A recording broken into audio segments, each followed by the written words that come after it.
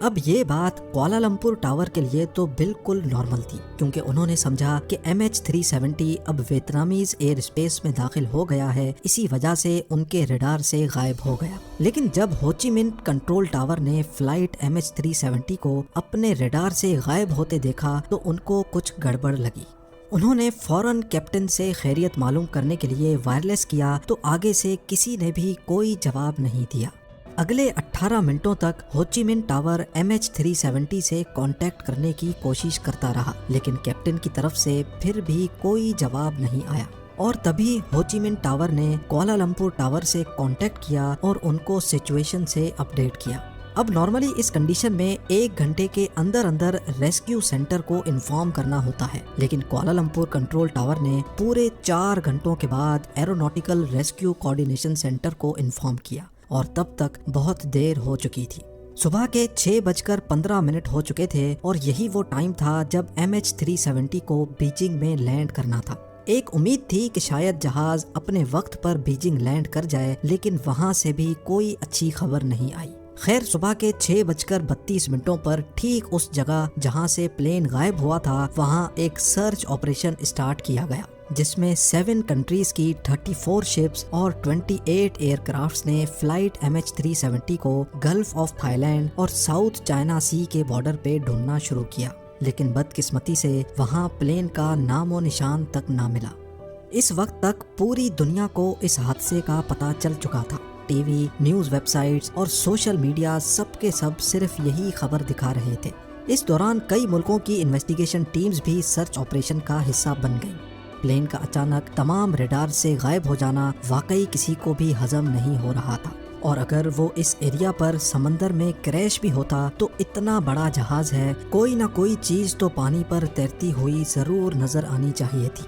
اگلے پورے 4 دنوں تک یہ سرچ آپریشن چلتا رہا، پر کہیں سے بھی کوئی اچھی خبر نہ مل سکی۔ لیکن پھر چوتھے دن ایک خبر آئی جس نے تمام ریسکیو آپریشن ٹیم کو ہلا کر رکھ دیا۔ 8 مارچ کو 1:21 پر فلائٹ MH370 جب ریڈار سے غائب ہوئی تھی تو وہ سویلین ریڈار سے غائب ہوئی تھی، لیکن ملیشین ملٹری کے ایک ریڈار پہ وہ اگلے 1 گھنٹے تک شو ہوتی رہی، اور اس کے بعد جو کچھ ہوا وہ کچھ یوں تھا۔ سویلین ریڈار سے غائب ہونے کے بعد جہاز نے چند منٹوں کے لیے رائٹ پہ جانا شروع کیا، اور پھر یو ٹرن کر کے واپس ملیشیا کی طرف ٹرن کیا۔ پورے 31 منٹوں کے بعد جہاز نے ملیشیا کے شہر پینینگ کو کراس کیا اور پھر ملاکا اسٹریٹ کی طرف ٹرن کر گیا۔ آخری بار جہاں تک ملٹری ریڈار کی رینج تھی، فلائٹ MH370 کو انڈین اوشن کے اس پوائنٹ تک ڈیٹیکٹ کیا گیا، اور اس وقت رات کے 2:22 ہو رہے تھے۔ اب اس کے بعد MH370 نہ ہی ملٹری ریڈار پہ شو ہوا اور نہ ہی کسی سویلین ریڈار پہ۔ پوری ریسکیو ٹیم اور اس پلین سے جڑا ہر شخص صرف یہی گتھی سلجھانے میں لگے تھے کہ پلین گیا تو آخر گیا کہاں۔ اس سے بھی بڑھ کر جو چیز تنگ کر رہی تھی وہ یہ تھی کہ پلین نے بیجنگ کی بالکل اپوزٹ ڈائریکشن میں شارپ یو ٹرن کیوں کر لیا۔ جو ریسکیو ٹیم پہلے گلف آف تھائی لینڈ اور ساؤتھ چائنا سی میں پلین کو ڈھونڈ رہی تھی، وہ اب انڈین اوشن کے اس حصے میں ڈھونڈنا شروع ہو گئی، لیکن حیرت انگیز طور پہ یہاں پر بھی پلین کا کوئی اتا پتہ نہ ملا۔ اگلے کچھ دنوں بعد ایک اور خبر ملی، اور اس نے ایک بار پھر سے پوری سچویشن ہی چینج کر دی۔ پتہ یہ چلا کہ پلین ملٹری ریڈار سے تو 2:22 پر غائب ہوا، لیکن ایک سیٹلائٹ ایسی تھی جس سے وہ لگاتار کانٹیکٹ میں تھا۔ آپ کو یہاں پر اپڈیٹ کرتے چلیں کہ یہ بوئنگ ایئر پلینز کے لیے ایک نارمل بات ہوتی ہے کہ جب ان کا اپنا کمیونیکیشن سسٹم کسی وجہ سے خراب ہو جاتا ہے تو وہ سیٹلائٹ سے کانٹیکٹ کرنے کی کوشش کرتا ہے۔ پلین نے آٹومیٹیکلی ٹھیک ہر 1 گھنٹے کے بعد 35,000 کلومیٹر دور انمار سیٹ نامی سیٹلائٹ سے کانٹیکٹ کرنے کی کوشش کی۔ اس سیٹلائٹ پر سیوڈ ڈیٹا کی مدد سے ایکسپرٹس نے ایک کمپلیکس کیلکولیشن پرفارم کی تو آخرکار فلائٹ MH370 کے اگلے موو کا بھی پتہ چل گیا۔ پتہ یہ چلا کہ ملٹری ریڈار سے بھی غائب ہونے کے بعد ملیشین ایئر کرافٹ نے دوبارہ ایک ٹرن لیا اور اگلے 5 گھنٹوں تک اسی ڈائریکشن میں انڈین اوشن کے اوپر فلائی کرتا رہا۔ صبح کو 8:19 پر پلین نے آخری بار سیٹلائٹ سے کنیکشن بنانے کی کوشش کی، اور یہ MH370 کی طرف سے ملنے والا سب سے آخری سگنل تھا۔ اس کے بعد نہ ہی پلین نے کسی اور سیٹلائٹ سے کانٹیکٹ کیا اور نہ ہی وہ کسی اور ریڈار پہ شو ہوا۔ یعنی جس وقت ریسکیو ٹیم پہلی بار جہاز کو ڈھونڈ رہی تھی، اصل میں اس وقت جہاز فلائی کر رہا تھا، لیکن اس کی لوکیشن وہاں سے بہت دور تھی۔ ایکسپرٹس اور انویسٹیگیشن ٹیم کا ماننا ہے کہ آسٹریلیا سے 2000 کلومیٹر ویسٹ میں انڈین اوشن کے ٹھیک اس کروڈ اسپاٹ پہ آ کر جہاز کا سیٹلائٹ سے کنیکشن ٹوٹا۔ یعنی کوالالمپور سے ٹیک آف کرنے کے بعد اس کروڈ اسپاٹ تک پہنچنے میں جہاز کو پورے 8 گھنٹے لگے، اور جہاز میں ٹوٹل فیول بھی صرف اتنا ہی تھا۔ تو اس بات کے کافی زیادہ چانسز ہیں کہ MH370 اسی کروڈ اسپاٹ میں ہی کہیں فیول ختم ہونے کی وجہ سے کریش ہو گیا۔ انڈین اوشن کا یہ ہائی لائٹڈ کروڈ حصہ پورے انڈیا سے بھی بہت بڑا ہے، اور یہاں پر اسٹارٹ کیا گیا ایک deep sea search operation. MH370 کو ڈھونڈنا بہت ضروری تھا، کیونکہ جب تک پلین اور اس کا بلیک باکس نہیں ملے گا تب تک یہ پتہ نہیں چلے گا کہ کریش سے پہلے پلین کے اندر کیا کچھ ہو رہا تھا۔ کئی مہینوں نہیں بلکہ کئی سالوں تک یہاں پلین کو تلاش کرنے کا عمل چلتا رہا، لیکن یہاں پر بھی پلین کا کوئی سراغ نہیں ملا۔ 3 سالوں کے بعد ڈیپ سی آپریشن کو آخر کار ختم کر دیا گیا، جس میں $160 ملین سے بھی زیادہ خرچہ ہو چکا تھا۔ سرچ آپریشن کے دوران پلین کا تو کوئی اتا پتہ نہیں ملا، لیکن 2015 میں یعنی پلین کے غائب ہونے کے 1 سال بعد پلین کا رائٹ فلیپرون تیرتا ہوا آئی لینڈ آف ری یونین کے ساحل پہ جا پہنچا۔ یہ پلین کا وہ حصہ ہوتا ہے جو لینڈنگ کے وقت کام آتا ہے۔ ملنے والے اس فلیپرون پر جب تحقیق ہوئی تو ایک اور خوفناک حقیقت سے پردہ اٹھا۔ ایکسپرٹس کا ماننا ہے کہ جس وقت MH370 پانی میں کریش ہوا اس وقت یہ فلیپرون ایکسٹینڈڈ نہیں تھا، اور افسوسناک طور پہ اس کا مطلب یہ ہے کہ پانی پہ کریش ہوتے وقت جہاز اپنی نوز کے بل سمندر میں جا گرا۔ اگلے کئی سالوں کے دوران پلین کے کئی اور حصے بھی افریقہ کے ساحل سے ملے، لیکن آج تک پلین یا اس میں بیٹھے پیسنجرز کا کوئی سراغ نہ مل سکا۔ ملیشین فلائٹ MH370 کے اندر غائب ہونے سے پہلے کیا کچھ ہوا یہ آج تک کسی کو بھی معلوم نہیں ہے۔